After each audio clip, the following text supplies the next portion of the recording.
사도 바울이 3차 선교 여행을 시작했죠.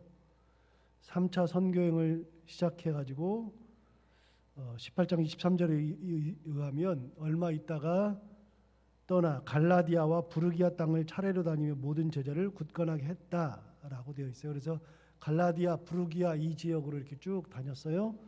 다니고 그 사이에 이제 사도 바울이 떠나고 2차 선교여행 떠나고 이제 끝내고 3차 선교여행 이제 하기 전에 우리 성경으로는 22절과 23절이 22절이 2차 선교여행이 끝이고 3차 선교여행은 23절부터 시작하니까 곧바로 있는 것 같지만 23절에 가면 얼마 있다가 그랬으니까 2차 선교여행 끝나고 얼마 있다가 3차 선교여행을 떠나요.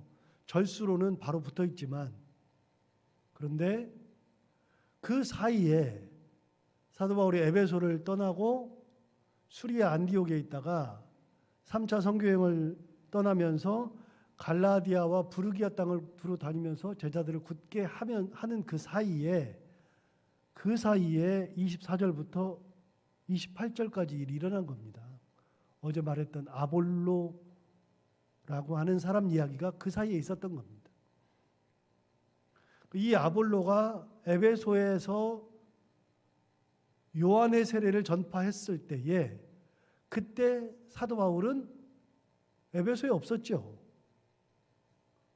그리고 에베소에 없이 2차 선교를 끝내기도 하고 3차 선교여행 도중에 에베소에서 이런 일이 일어나고 아볼로가 결국은 사도 바울의 제자였던 브리스길라와 아굴라에게 정확한 도를 다시 배워서 자기는 아가이아로 가고 싶다.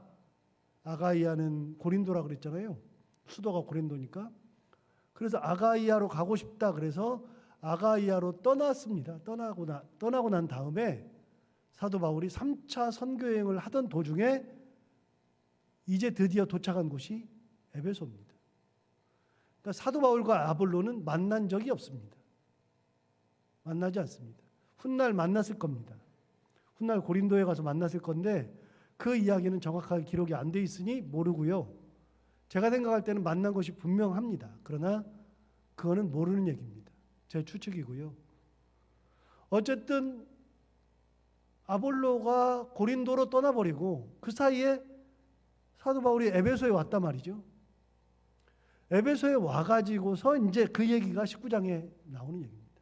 자, 1절을 보실까요? 아볼로가 고린도에 있을 때에 바울이 이지방으로 다녀 에베소에 와서 어떤 제자들을 만났다라고 되어 있죠. 그러니까 이미 아볼로는 에베소로 떠난 겁니다. 고린도로 떠난 겁니다. 그리고 그때 아볼로 없을 때 이제 사도 바울이 에베소에 온 거죠. 자, 그 얘기는 조금 이따 하고 여러분 사도 바울이 2차 선교여행을 마칠 때에 에베소에 들렀을 때에 에베소 사람들이 어떻게 했냐면 우리랑 조금 더 오래 있으면 좋겠다 그렇게 청했는데 사도 바울이 뭐라고 하면서 떠났냐면 이렇게 얘기했어요. 21절에 작별하여 이르되 만일 하나님의 뜻이면 너희에게 돌아오리라 하고 배를 타고 에베소를 떠났죠. 사람들이 막 잡을 때 그때 사도 바울은 그 사람들에게 잡힌 게 아니고요. 아무리 잡았어도 하나님이 나를 보내신다고 하는 확신, 그 확신이 있으니까 떠나긴 떠나야 돼요. 떠나면서 남기는 말이 뭐냐면 하나님의 뜻이면 내가 다시 너희에게 돌아온다. 사도 바울은 모든 생각과 판단과 행동의 근거가 하나님이라 그랬잖아요. 하나님의 뜻이면 돌아온다 그랬는데 19장에 가서 보니까 하나님의 뜻대로 돌아왔죠. 뒤집어 볼까요? 여러분 만약에 하나님의 뜻이면 너에게 다시 돌아오리라 그랬는데 그런데 사도 바울이 에베소를 다시 못 갔어요. 그럼 이건 누구 뜻이에요? 그것도 하나님 뜻이에요. 사도 바울은 뭔가를 할 때 성격도 급하고 성격이 불과 같고 타협을 모르고 그러기는 하지만 사도 바울은 하나님의 뜻 앞에서는 자기 자신을 철저하게 죽였어요. 성격과 상관이 없어요. 말씀드렸잖아요. 예수 믿어도 성격이 바뀌어요, 안 바뀌어요? 안 바뀌어요. 사람 성품 예수를 믿는다 그래도 잘 안 바뀌어요. 여러분, 급한 성격이 예수 믿는다 그래서 느긋해지지 않아요. 불과 같은 성격이 예수 믿는다 그래서 물처럼 되지 않아요. 그 성격은 진짜 못 바꿔요. 이제 나이가 들으면 조금씩 바뀌긴 하지만 그거 잘 안 바뀌어요. 여러분, 예수 믿는다 그래가지고 그런 것도 안 바뀌는데 중요한 게 있어요. 사도 바울도 안 바뀌어요. 안 바뀌는데 진짜 중요한 거, 성격이 불과 같든 물과 같든 급하든 느리든 상관없이 진짜 중요한 것은 예수 믿으면 하나님의 뜻 앞에서 자기 뜻을 죽이는 거예요. 사도 바울은 철저하게 하나님 앞에서 자기를 죽였어요. 내 뜻을 내세우지 않았어요. 다시요. 돌아왔어요. 돌아왔을 때 어떻게 돌아왔어요? 하나님의 뜻이면 내가 너희에게 다시 돌아오리라. 돌아왔죠. 진짜 하나님의 뜻대로 돌아왔죠. 다시 뒤집은다 그랬죠. 뒤집어 봐요. 만약에 못 돌아왔어요. 다른 여기서 다시 방문하지 못했어요. 그러면 그건 누구 뜻이에요? 그것도 하나님의 뜻이에요. 제가 관장하는 거 아니에요. 그러니까 하나님 앞에서는 철저하게 자기를 딱 죽이고 낮추는 거예요. 그러니까 하나님의 뜻 앞에 딱 서면 고집 부릴 필요가 없다. 이거여야 된다는 것도 없다. 급할 필요도 없다. 하나님의 뜻 앞에 딱 섰을 때는요, 고집 부릴 필요가 진짜 없어요. 고집을 피운다, 그거는 다 누구 뜻이에요? 자기 뜻이에요, 자기 뜻. 안 될 때는요, 가만히 기다리면 괜찮다니까요. 하나님의 뜻 앞에서 하나님이 뭐라고 말씀하시나 들어보려고 하고, 하나님의 뜻이 어디 있나 알아보려고 하고, 하나님께서 어디를 향하시나 볼 수 있어야 되죠. 그래서 때가 되면 하나님께서 반드시 보여주시니까 그 뜻대로 가는 거예요. 하나님 앞에서는. 그래서 성격과 상관없다 그랬어요. 하나님 앞에서는 급할 필요가 없고요. 여유가 있어요. 고집 부릴 필요도 없어요. 사도 바울 그러니까 결국은 3차 선교하다가 다시 에베소로 오잖아요. 여기서 참고로 뒤쪽에서 나오겠지만 에베소 교회는요, 사도 바울이 다녔던 선교지 중에서 가장 오래 머물렀던 곳 에베소, 가장 사랑했던 곳도 에베소입니다. 3차 선교여행 때 그런 관계가 맺어집니다. 하나님의 뜻에 의해서. 자, 그렇게 에베소를 갔을 때에 일이 오늘 19장에 나오는데, 다시 19장 1절을 보시면 아볼로가 고린도에 있을 때에 바울이 윗지방으로 다녀 에베소에 와서 어떤 제자들을 만나 이르되 너희가 믿을 때 성령을 받았느냐? 이르되 아니라 우리는 성령이 계심도 듣지 못하였노라. 바울이 이르되 그러면 너희가 무슨 세례를 받았느냐? 대답하되 요한의 세례니라. 여러분, 에베소에 있는 사람들이 받았던 세례가 어떤 세례라고요? 요한의 세례. 왜요? 왜요? 요한의 세례는 누구한테 받은 거예요? 누구한테 배운 거예요? 어제 나왔는데 아볼로한테 받은 거예요. 여러분, 24절, 25절 다시 볼까요? 아볼로 얘기인데 24절부터 보시면 알렉산드리아에서 난 아볼로라는 유대인이 에베소에 이르니 이 사람은 언변이 좋고 성경에 능통한 자라. 그가 일찍이 주의 도를 배워 열심으로 예수에 관한 것을 자세히 말하며 가르치나 뭐만 알아요? 요한의 세례만 알 따름이라. 그러니까 아볼로가 에베소에 와가지고 에베소 사람들을 많이 가르쳤는데 아볼로가 아는 거는 뭐밖에 없어요? 요한의 세례밖에. 그러니까 이 에베소 사람들이 열심히 가르쳤는데 결국은 아는 것이 요한의 세례밖에 없는 거예요. 그러니까 요한의 세례를 열심히 가르쳤다고요. 그러니까 사도 바울이 와서 보니까 기도 안 차요. 너 도대체 성령을 받았느냐? 성령이 있음도 모릅니다. 성령이 뭡니까? 라고부터 시작하는 거예요. 그럼 너 도대체 무슨 세례를 받았느냐? 그랬더니 요한의 세례를 받았습니다. 누구한테 배워가지고? 아볼로에게. 아볼로가 아는 것이 그거밖에 없으니 그거밖에 못 가르친 거예요. 그래서 4절에 바울이 이르되 요한이 회개의 세례를 베풀며 백성에게 말하되 내 뒤에 오시는 이를 믿으라 하였으니 이는 곧 예수라. 예수님을 소개할 때 이렇게 소개한 거예요. 자, 보세요.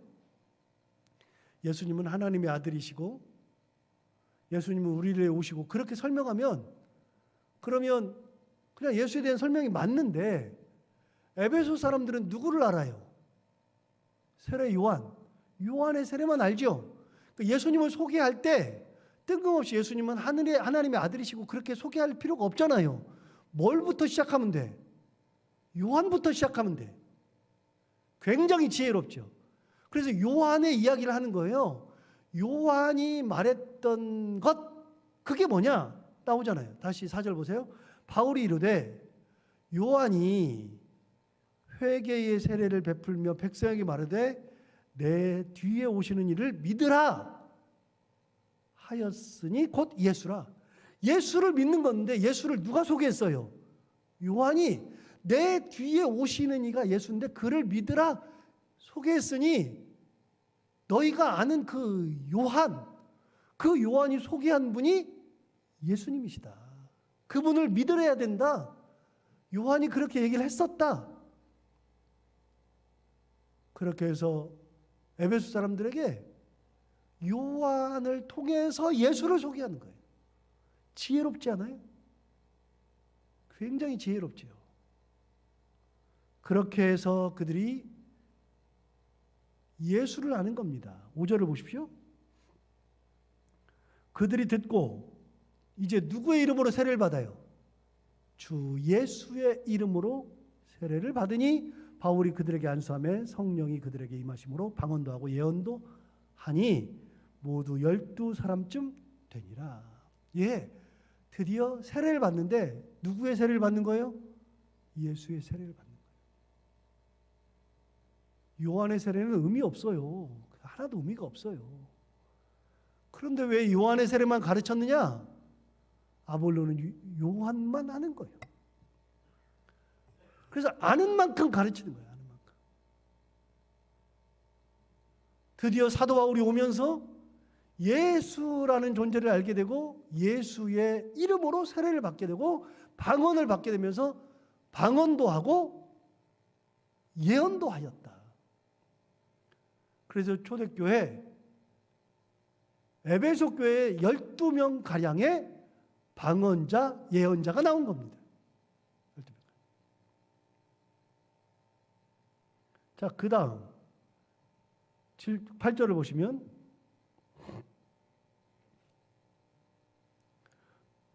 바울이 회당에 들어가 석 달 동안 담대히 하나님의 나라에 관하여 강론하며 권면하되 어떤 사람들은 마음이 굳어 순종하지 않고 무리 앞에서 이 돌을 비방하거늘 바울이 그들을 떠나 제자들을 따로 세우고 두란노 성원에서 날마다 강론했다.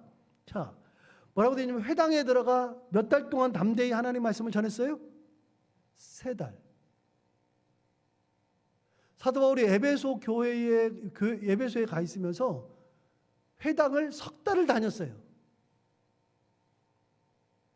대개 사도 바울이 선교여행 중에 가는 곳에 회당에 갈 때는요, 뭐 한 주, 2주, 3주 그래요.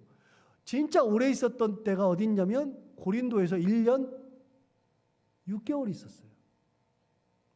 1년 6개월 있으니까 굉장히 많이 있었는데 여기서는 회당에서 3개월을 있었다. 그럼 여러분 보세요. 회당에 드나들며 3개월 동안에 예수를 가르치고 하나님 말씀 나라를 전했다 그러면 3개월 동안 회당에는 몇 번 들어갔다? 일주일에 한 번씩밖에 안 가잖아요. 한 달에 4번이라 그러면 12번 들어간 거예요. 5주 있다 그래도 13번 들어간 거예요. 12번이나 13번을 들어가서 하나님 나라를 전했죠. 그렇게 12번이나 13번 들어가면서 계속 하나님 나라를 전하는데 어떤 사람들이 막 따르는데 어떤 사람들이 마음이 굳어가지고 순종하지 않고 바울을 막 비방하니까 바울이 9절 뒤쪽에 바울이 그들을 떠나 제자들을 따로 세우고 두란노 서원에서 날마다 강론이 아니라 여러분 드디어 바울이 두란노 서원에 가가지고서 어떻게 했다고요? 날마다 강론해요. 우리 에베소에 갔을 때 에베소 교회는 막 그 옛날 도시가 그 에베소 구 예배소를 가보면 옛날 도시가 이렇게 그 신전도 많고 길도 잘 돼 있고 쫙 돼 있는데 위에서 쭉 내려가다 보면 저 밑에 길이 쭉 뻗어 있는데 그 끝에 큰 서원이 하나 있었죠. 우리 갔었다. 에베소 서원. 거기에서 제자들을 따로 세웠어요. 제자들을 따로 세웠을 때 이 12명을 비롯한 제자들을 따로 세우고 어떻게 강론했다고요? 9절 맨 뒤에 날마다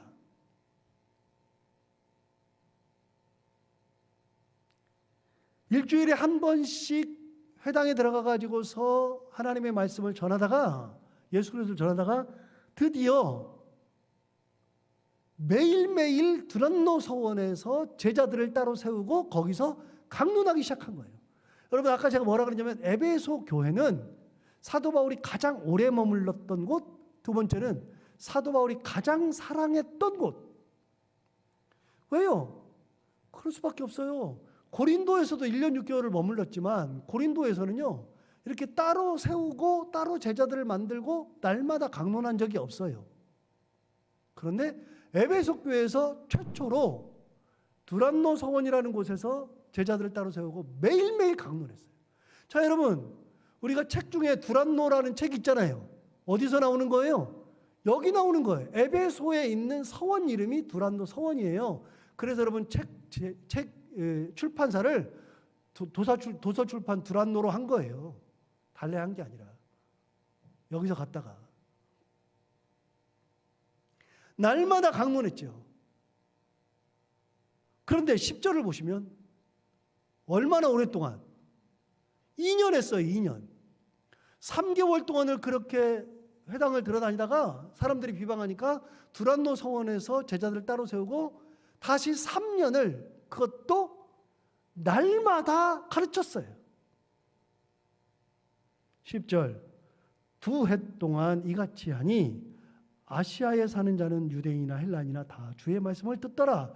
여러분 두 해 동안 이렇게 했는데 아시아에 사는 자들이래요. 여기 아시아가 어디라고요? 우리가 사는 아시아가 아니라 터키에 있는 지방의 아시아예요. 한 지역. 여러분 아시아라고 하는 거는 끝이 아로 끝나잖아요. 갈라디아, 밤빌리아, 그다음에 무시아, 그다음에 마케도니아, 아가이아, 길리기아, 갑바도기아, 수리아, 아로 끝나면 다 뭐라고요? 로마의 행정구역인 도라 그랬잖아요. 아시아에 있는 사람들 그러니까 에베소 지역이 아시아 지역이에요. 아시아라는 도라고요. 그러니까 그 지역에 있는 사람들은 유대인이나 헬라인이나 전부 다 주의 말씀을 3년, 2년이나 그러고 있으니까 거기 지방 사람들이 소문이 다 난 거예요. 에베소의 두란노 서원에 가보면 사도 바울이라는 사람이 매일매일 예수를 가르치더라. 그러니까 유대인이든 헬라인이든 아시아에 사는 사람들은 다 들은 거예요. 다.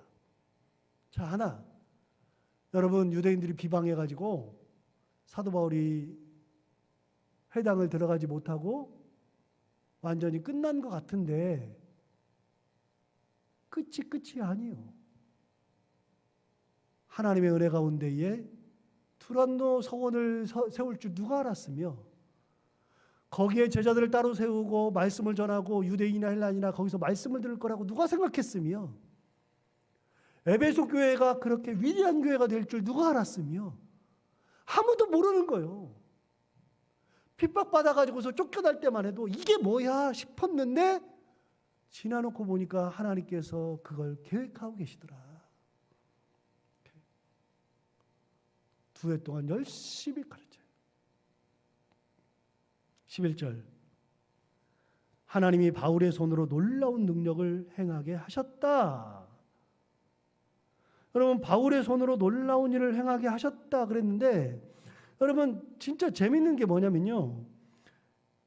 바울이 얼마나 놀라운 일을 행하냐면 12절을 보시면 심지어 사람들이 바울의 몸에서 손수건이나 앞치마를 가져다가 병든 사람에게 얹으면 그 병이 떠나고 악귀도 나갔어요. 여러분 사도 바울이 직접 가가지고 손을 얹고서 기도하는 게 아니라 사도 바울 손수건만 가져다가 병든 사람에게 딱 올려놔도 사도 바울이 앞치마 하고 있었던 거 그것만 가져다가 병든 사람에게 얹어만 놔도 병도 떠나고 귀신도 떠나요. 그 정도로 사도 바울이 위대한 사람이에요. 성경에 이런 예가 있잖아요. 두 가지 예가 있는데 하나는 사도 바울의 이런 예. 사도 바울이 에베소 교회에서 손수건이나 앞치마만 갖다 놓으면 병도 떠나고 귀신도 떠나고 이런 예가 하나 있고 또 한 가지는 베드로한테 일어났던 일인데 베드로의 그림자만 밟아도 낫는 역사가 일어났어요. 당대의 사도들은 대단하죠. 여러분 굉장해요. 사도 바울이 이렇게 대단한데요. 그런데 놀랍게 이 성경을 기록한 누가는 뭐라고 기록했냐면 사도 바울이 엄청난 일을 행했다고 안 하고요. 11절을 보시면 이렇게 얘기했어요. 누가가 사도 바울의 손으로 놀라운 능력을 행하였다가 아니라 하나님이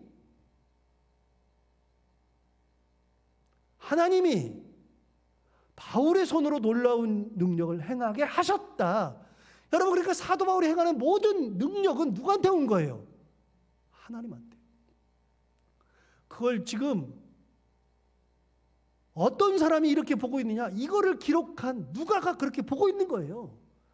누가가 봤어요. 사도 바울은 엄청난 일을 행한 사람이에요. 심지어는 사도 바울이 하지도 않고 그냥 사람들이 사도 바울 거 갖다만 놔도 나을 정도로 대단한 사람이 사도 바울인데 누가는요. 사도 바울이 그 엄청난 일을 행할 때 사도 바울을 보고 있는 게 아니라 저 일이 일어날 때 하나님이 사도 바울을 통해서 역사하시는 것이 보이는 거예요.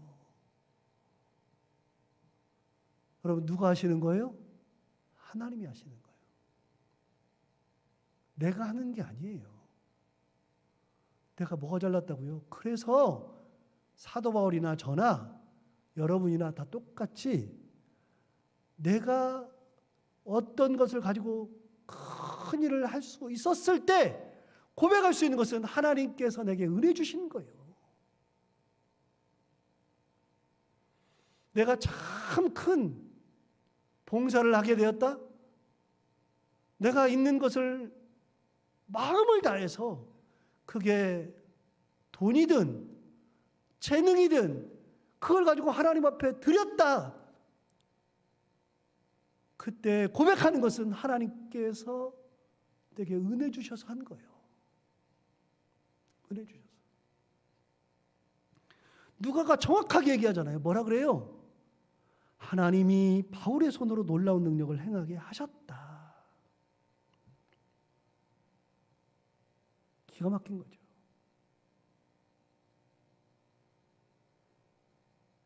자, 뒷얘기는 시간이 갔으니까 그만하고 20절. 이와 같이 주의 말씀이 힘이 있어 흥왕하여 세력을 얻으니라. 여러분 주의 말씀이 힘이 있어 흥왕하고 세력을 얻었다 그랬어요. 그러니까 여러분 이게 바로 사도행전의 결론이라고 그랬잖아요. 모든 사건의 결론, 기적의 결론, 모든 결론은요 항상 사람은 사라지고 뭐만 남아요? 하나님의 말씀이 흥왕하다, 교회가 굳건해진다, 하나님의 영광이 드러난다. 여기 사도 바울 드러났어요? 안 드러났어요. 하나님의 말씀이 흥왕하다, 힘이 있다, 교회가 굳건해진다, 하나님의 영광이 드러난다. 결국은 사도 바울이 귀하게 쓰임받았지만 그런 가운데에서도 끝까지 하나님의 역사하심만 남은 것처럼 우리의 삶 속에서도 이 하나님의 영광이 드러나고 하나님께서 우리에게 역사하시는 놀라운 은혜의 삶을 살아가는 모두가 다 되기를 바랍니다. 기도하겠습니다. 하나님 아버지 감사합니다. 오늘도 귀한 말씀으로 은혜 주셔서 감사합니다.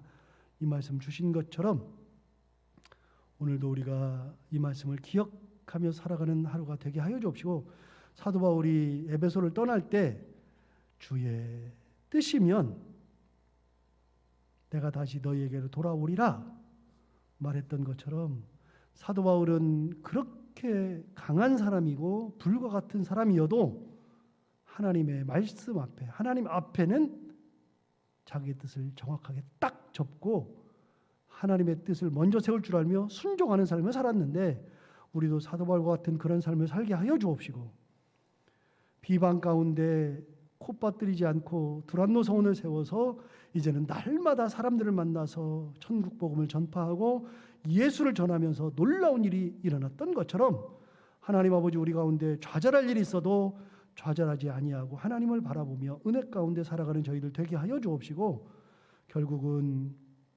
이 모든 나의 삶을 통하여서 일어나는 모든 것들이 하나님의 은혜임을 고백하고 하나님의 영광 가운데, 은혜 가운데 살아가는 저희들 모두가 다 되게 하여 주옵소서. 오늘도 이 말씀을 기억하며 살게 하여 주옵시고, 해야 되는 것들을 기쁨으로 잘 감당하는 하루, 만나는 사람들이 누구든지 절대로 찡그리지 아니하고 나쁜 말하거나 상처 입는 말 하지 아니하고 그들과 함께 하나님의 말씀을 나누며 은혜를 나누며 웃고 행복한 하루가 되게 하여 주옵소서. 예수님 이름으로 기도하옵나이다.